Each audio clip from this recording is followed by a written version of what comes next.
Welcome to the Sales Career Podcast. This is your host, Kevin Hopp. Whether you're an executive, sales leader, or just getting your career in sales started, I'm here to help you read between the lines and hear the real stories that you can't get from a resume or from a LinkedIn profile, all designed to help you shape your own sales career. Let's dive right into today's episode and see what we can learn. All right, welcome back to another edition of the Sales Career Podcast. I'm your host, Kevin Hopp. With me today, I have a guy I've been connecting with a bit here recently, a fellow podcast host, but also a seasoned sales executive and sales leader in the professional services and consulting world. And he's also an advisory board member for a few different companies. Lots of interesting stories, I'm sure, about his sales career. Everyone, please welcome the great and powerful Josh Wagner. I'm hearing the studio round of applause, the people raising up their little things. Yeah, that's right. Cheer for this guy. Why not? Yeah, turn on the applause button. Yeah, you got to get that built in. I heard it in my head, but I didn't hear it in reality. I love it. Well, Josh, thanks for taking a minute to talk with me here today. I do appreciate that. I want to start right off the bat with the name of your podcast, which is Love Selling, Hate Sales. Yes, sir. Now, talk to me a little bit about that. What do you mean you hate sales? You've been in sales your whole career. Yeah, I pretty much have. My career has been focused around sales, I would say. But one day I wrote this LinkedIn post that just said, I often tell people I love selling, but I hate sales. And I got into the detail of what that means. And really the long and short of it is I love the human connection of sales. I love diving into people's businesses, understanding how they make money. I love sketching out a back of the napkin business case. I love understanding what levers they can pull in their business to try to make an impact and figure out if what I have is a solution that's worthwhile. On the flip side of it, I hate the dashboards and pipeline meetings and bosses asking me, what's the deal with such and such? That part of sales I just think is obnoxious and annoying. And I have this saying that is, I never build a pipeline for the month, the quarter, the year. I'm always committed to building a pipeline for life. And if I do that, then everything's going to work itself out. Man, a pipeline for life, taking that really long game approach. I feel like Absolutely. That is not talked about nearly enough, especially in LinkedIn where you and I kind of met. Yeah, you hear people talking about the latest tips and tricks to open the door for a deal sooner rather than later. But I really, really like that idea. And that's something that I have to say, I don't put a name to it like that, but I take the same sort of philosophy. I'm always trying to meet people and network, especially since COVID. I don't know about you, but I've been getting involved in these communities, right? And these communities have been an incredible way to meet people where, probably in 2019 and before, you had to do a lot of the shaking hands and the happy hours and the after work stuff. Absolutely. But now it's really easy to meet people online in these communities and make really meaningful connections. Yeah, people seem to be a lot more open to it. So you say you hate the... Right. It's kind of how business is done is connected through these communities. So I'm curious. So you've been a sales leader multiple times here, but you don't like a lot of things you just mentioned as things you don't like about sales are kind of typical sales leadership stuff. Mm-hmm. So talk to me about how what experiences did you have that transformed you into a different kind of leader? I'm sure you're not the kind of leader that you hate, are you? Well, I don't know that, I've never led huge sales teams. I was a VP of sales once at LeadMD, and I lasted in that role for about a year. And I had a small team of about 4 different people. And in that time, what I discovered was my lack of caring about process and rules and dashboards and this and that didn't put me in exactly the best position to want to enforce process and rules and those types of things. So what I think happened was, I went from a high producing individual contributor into that leadership position. The CEO kind of common story, right? The CEO tapped me on the shoulder and said, "Hey, I think it's time you take over," because, he had been running sales. And he's not a, we'll say, classically trained sales leader himself. So I don't think he knew what he wanted from the role, and I don't think I necessarily knew what I wanted from the role at the time. And we probably didn't have complementary ideas for what we needed to be successful together in that venture. So, after about a year, I went to him and said, I feel like I can be more valuable to the company by going back into an individual contributor role, and I can keep my sanity a little bit more as well by focusing on that for you. And it was a good conversation, and that's what wound up happening. But I would say, because I work in the professional services and consulting world so heavily, I sell to and through a lot of software companies, right? We have partnerships with those people. So my relationships with software reps are very deep, right? Some people, great people I've met are software reps, but I've seen so many missteps at the management level, at the rep level, because in traditional sales, especially software sales, there's so much taught about the product, right? Like their training is about the product. Their training is not about business. Their training isn't about those types of things. Like it's just, oh, here's the product and I have to sell you this product. It's never, let's figure you out first and then even figure out if this product is a fit, right? Which it may or may not be. And, I don't think sales leadership in the high growth B2B SaaS world is doing a good enough job of enabling the sellers to say no.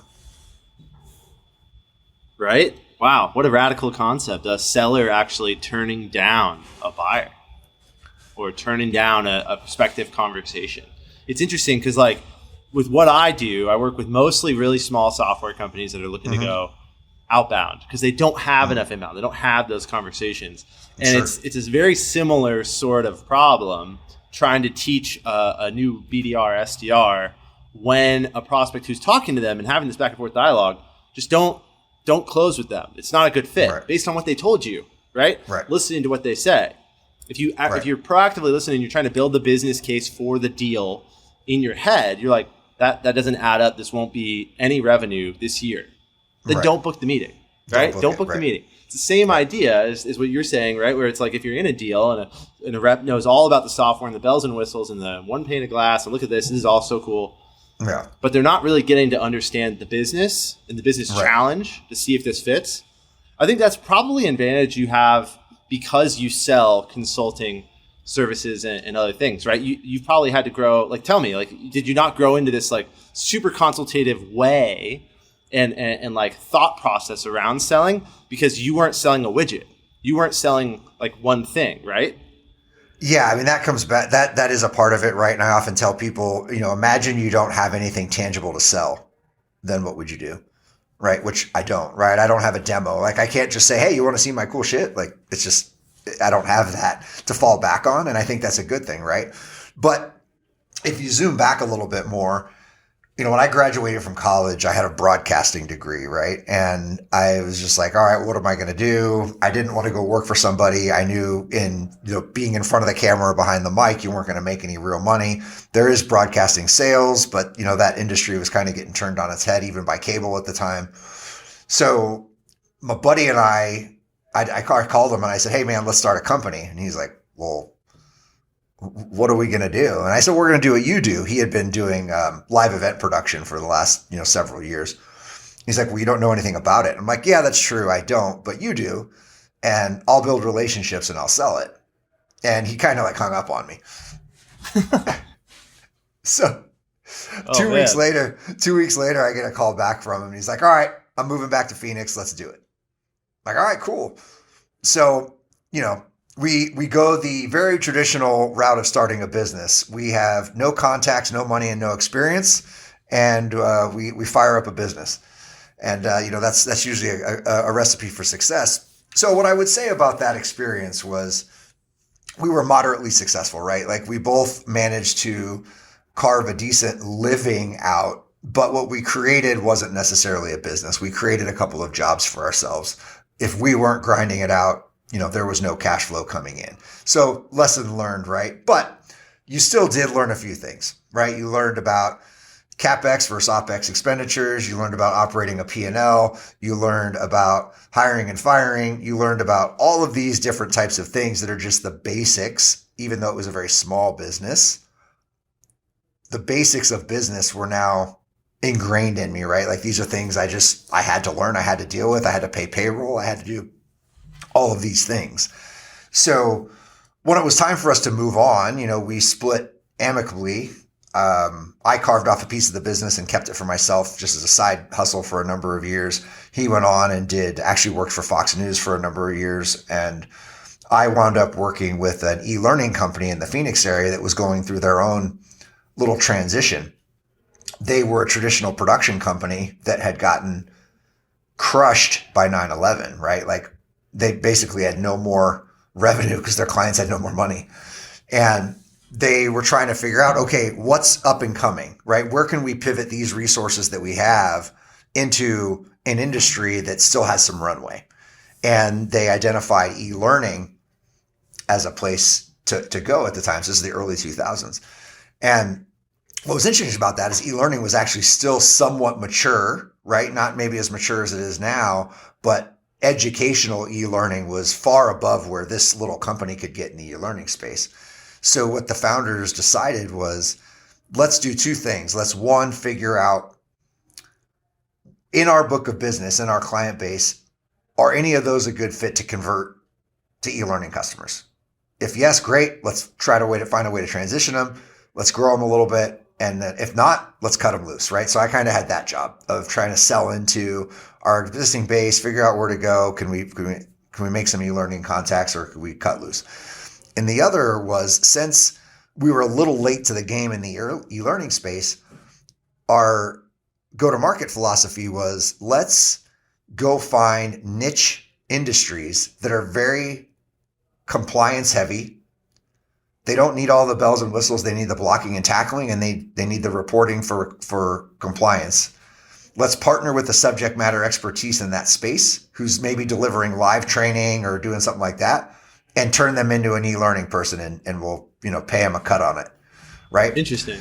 Yeah. So my sale there was basically to build new businesses. We created this shared service of the production and e-learning. And I was out going, finding people who were like, okay, here's an industry that seems like it might be a fit. Who are the players? Who are the industry folks? Reaching out to them. Hey, have you ever thought about pivoting your business into an online model? Oh, no, not really. Okay, great. So what I wound up building and selling was spinning up little niched verticalized businesses around this e-learning service and platform that then gave me even more insight into how do you run a business, right? Because now I've got a partner model. I got to sell through the channel. I've got to rebrand each one of them. Like, what's the branding going to be? Because they were their own little, it wasn't Resolutions, which was the company. It was the e-learning company for insurance. It was the e-learning company for green building. It was, so we created all these little brands. I kind of got a little bit of a business and sales MBA along the way, creating all these little niche verticalized businesses. Well, that's a fantastic story of like your first thing that you tried to do, which was launch your own business, like was really the catapult and the key learning moment that got you to the next step, right? Right. Like you're learning all that along the way without ever really being a direct like sales guy. How did you get into sales? Like, let's talk about the sales component. Did you just kind of realize in your business, like, that's what you did the best, or that's what you liked the best, or like, how do you end up being a sales guy? So in our business, I was the front end sales vehicle, right? Like I was the one out there trying to find contacts and bring in contracts and things like that. So I played that role in our business. And then when I went to the e-learning company, my title was technically director of sales and marketing, right? So I was out there, hunting for new vertical markets to attack and partners and this and that. So it was a sales role. I got commission and that type of thing. What was very interesting about that is I think all the basics of what you would call consultative selling, right? I think that is actually a model out there still. We're built in those times, right? Like my business was just kind of do whatever. But then when I moved into Resolutions and all those little verticalized businesses, my boss was an old school seller, grew up in the DuPont days or duplex days of printing and all that kind of stuff. So he had some of those sales methodologies from back in the 70s that we used and stuff like that, which was all good stuff. But what happened was I actually connected on LinkedIn in, I want to say 2000, maybe 8 with my current boss, right? We had actually we grew up in the same town. Our dads actually built houses together. They were both contractors, connected on LinkedIn, grabbed lunch. And I was telling him about what I'm doing at Resolutions with e-learning. He was telling me about a payment processing company he was building. And I actually wound up selling him some e-learning. It has a differentiated piece in his payment processing business. And during that time, he also said, I'm also spinning up this little professional services company around a marketing automation platform called Marketo. I'm like, well, I don't know what that is, but cool. So, we have lunch, we do the transaction on the e-learning side, and then he starts feeding me these little screenshots of email alerts of me like looking at his website and like doing things, so the early days of marketing automation, right? Like just very simple, like that was mind blowing, right? And today it seems like, oh, well, yeah, duh. But in 2008, 2009, that wasn't normal, right? So we start getting on the call. He's like, this is pretty cool, huh? And I'm like, yeah, it's totally cool. What's the deal? So we get on the phone and I'm starting up this little company and it's all around Salesforce and Marketo. And here's what we do, kind of gives me the rundown. So I still had some budget authority and whatnot at this company. I hired him to help me implement Salesforce and Marketo at the e-learning company. And that was part of the go-to-market approach was I used that platform and served all of those businesses through Marketo and Salesforce and through a single instance. I don't even know if you could do that anymore, but that's what I did, right?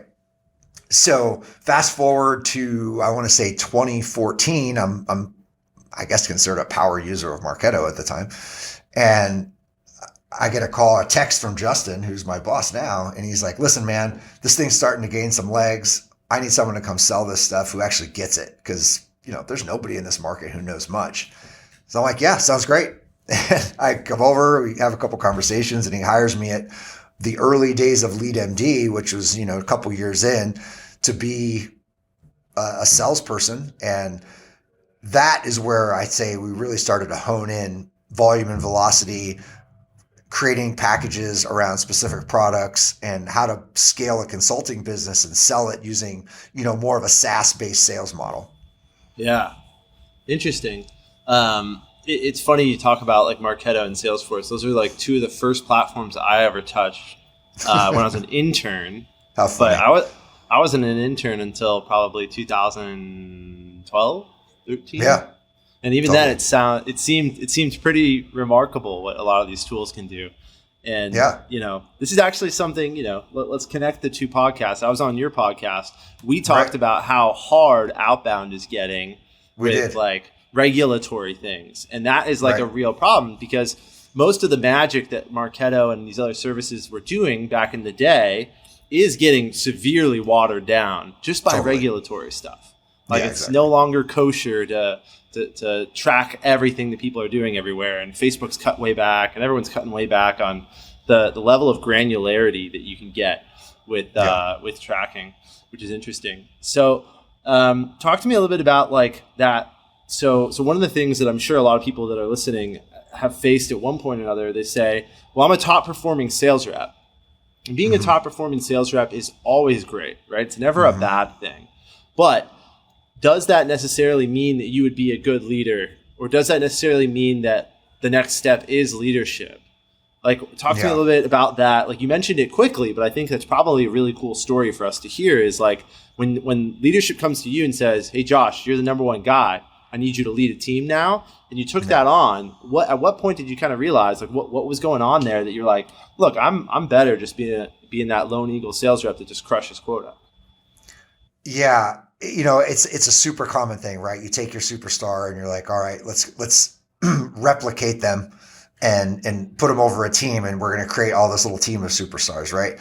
And unfortunately it doesn't necessarily work that way because one of the things I like to say is, nobody went to school for sales, and even less people went to school for sales leadership. Yeah, that's so true. Right? Isn't that true? Like, there's no formalized path for really sales or sales leadership, which creates a problem, right? So if you think about, I'm in an SMB, there's me, my boss is the CEO, and I'm the sales leader. So the sales leader is ultimately going to wear a ton of hats, and what you expect out of that sales leader is a lot different than what you expect out of the CRO for a Fortune 500, right? So think about this spectrum of sales leadership, right? And where you are in your career, where you sit, and what your expectations are for sales leadership, right? Like if you take on a sales leader role at a startup or an SMB, there's a good chance you're still selling. Right, you're probably player coaching. You're probably player coach. Yeah, which is a very, very difficult role, because think about it this way: if you're put in that situation and you have to make a hard decision about where to put your time, are you going to put it at hitting your number and making the money, or are you going to put it towards your team? And that answer, I answered one way, but someone might answer another way. That answer might be a good tell of whether or not you're fit for sales leadership, right? If you're able to put yourself above, if you only put yourself above the group, then you probably are better fit to be an individual contributor. Maybe sales leadership in the future, but maybe not right now. If you're like, no, I need to get my team right, you might be a damn good fit to be a sales leader, right? Like, those are different things you have to consider. And I can't answer that for everybody, right? I think everybody's personality is a little bit different. So things I would think about. That is one of them, right? Like, team above you or you above team. Kind of, how do you think about that? I don't mean that like in a really negative way, you above team. I just mean, where's your focus? The other thing is, what stage company is your opportunity, right? Are they a startup that's less than $1 million in ARR? Are they growing from 5 million to 20 million? Are they 20 million to 100 million? Sales leadership looks drastically different at all those stages. And at each one of those stages, all the way up through the enterprise, there becomes lots of layers of sales leadership, right? And the more layers you get in sales leadership, the further away you get from the sale. So you have to think about, how comfortable are you getting further and further and further away from the sale, and basically serving masters up and down the higher you go, right? So if you're the CRO, you're serving all of your sales VPs and you're serving the CEO and the board, right? Like, think about who your masters are and where you fit, because the higher you go in sales leadership, the less you're actually the boss. Right. Which is interesting. I think I'm actually the next episode of the Sales Career Podcast, I'm bringing on Doug Landis, who was the CRO at Box.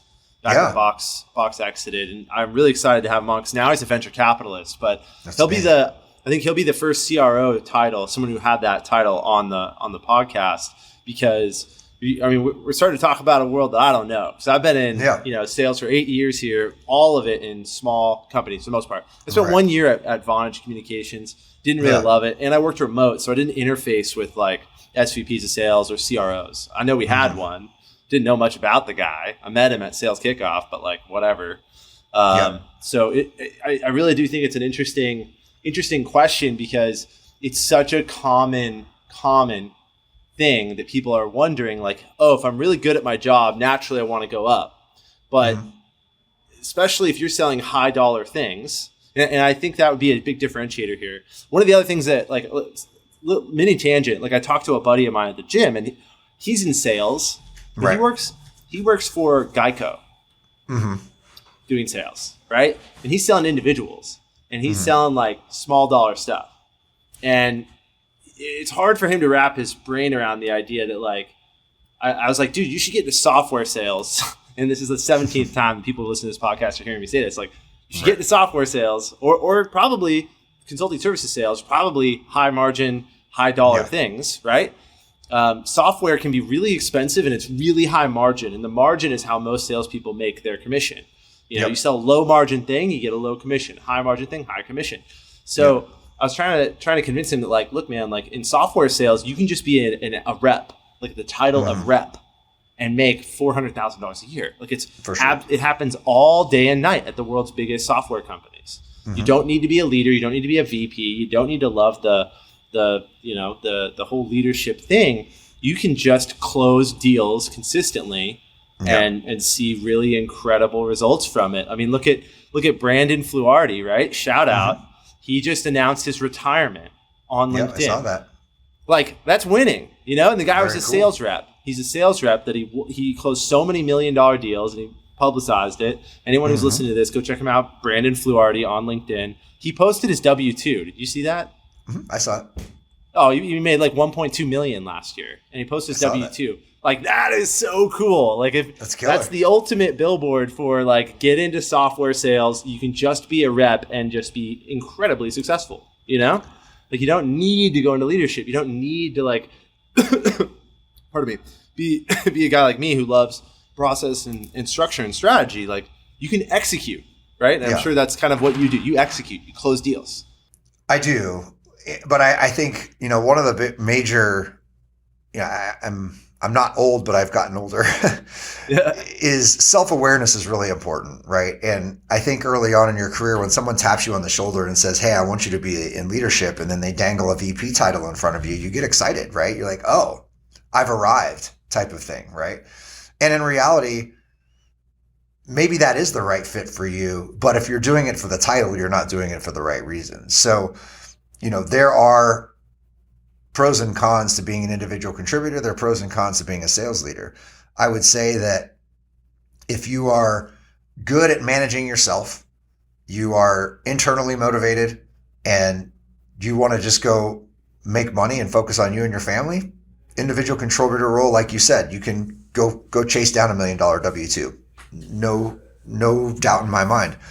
But if you like the build of something bigger, right? Building a team, building a process, building a playbook, and you have that like big upside, you know, millions of dollar buyout upside, because in sales leadership, you're not going to make the same salary. You make less than the top reps, right? You're probably going to make less than the top reps, but if you build this thing at a certain stage company and you get it from 20 million to 100 million, well, guess what? When that next round of funding comes in, you're going to get paid out, and you might make 10 or 20 million bucks, right? So it's a little bit of a different mentality, and neither is right, neither is wrong. It requires you to have some self-awareness about who you are and what you care about. And that's why, so you mentioned earlier in the intro that I've got a couple advisory board member roles, right? That's where I get to play, right? I get to take flyers, because those things are important to me, like those big help build something. But I'm also at a point in my life where I've got 3 kids from 6 years old to 13-year-old with one in the middle. I got a lot of school in front of me, right? All 3 are in private school. They're probably going to go to private high school, and then they're going to go to college, right? So I've got hundreds of thousands of dollars of bills coming my way just for education. So I'm not in a point in my life where I can afford to step out of my IC role that I know I'm making some good money at, go build a new pipeline somewhere else, or go take a sales leadership role with like maybe a 200 base and, you know, a 300 upside and a bunch of equity, right? I just can't afford that right now. Not right now.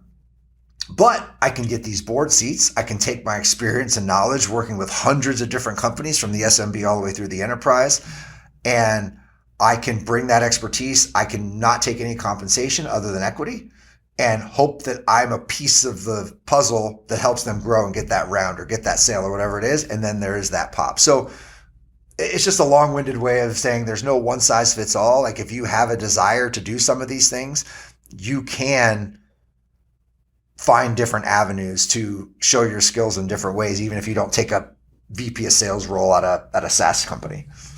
Totally.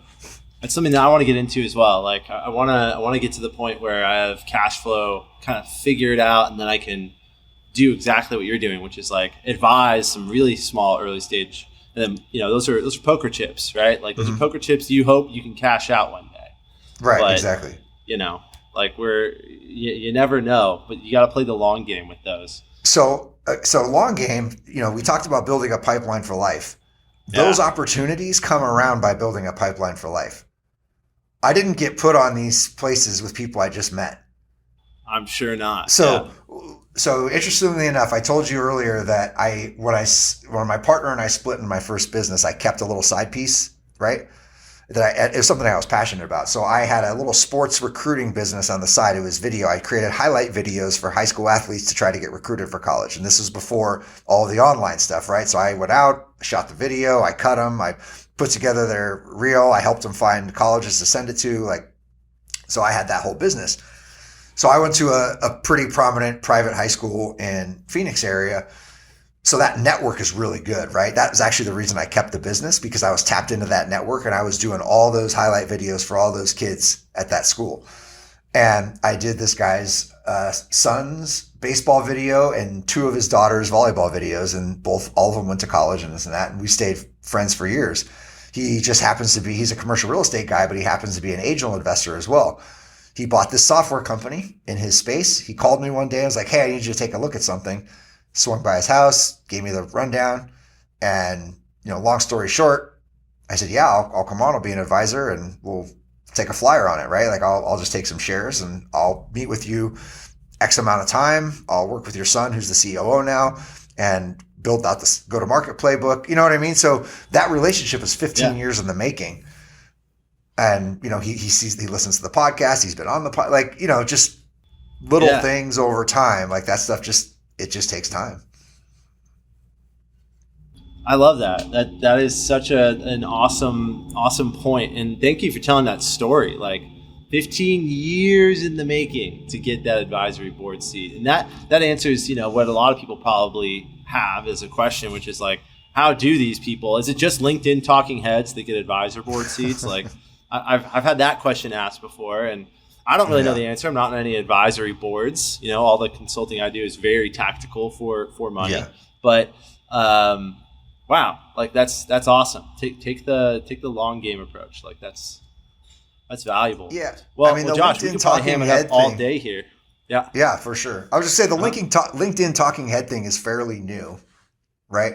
I've been on LinkedIn since 2006. Right. And, it was just hey, you connect with people actually type of thing. And I've seen it evolve quite a bit.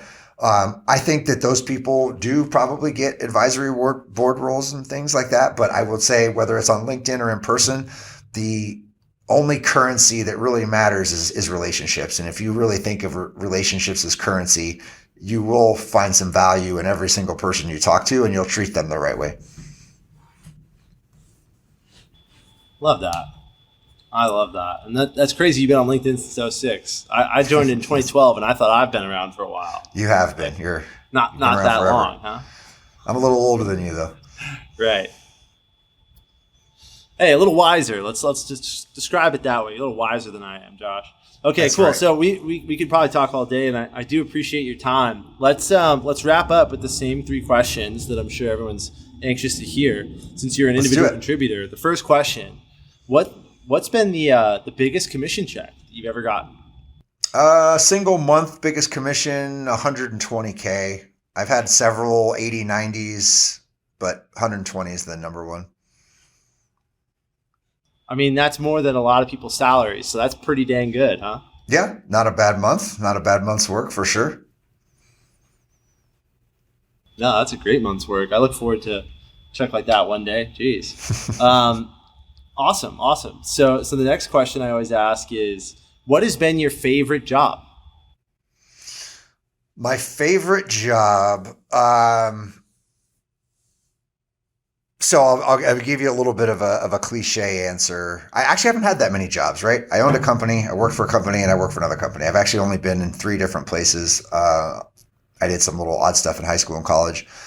But I think that where I am now, while it's been a lot of ups and downs, I just celebrated my 8th anniversary this year, has definitely been my favorite.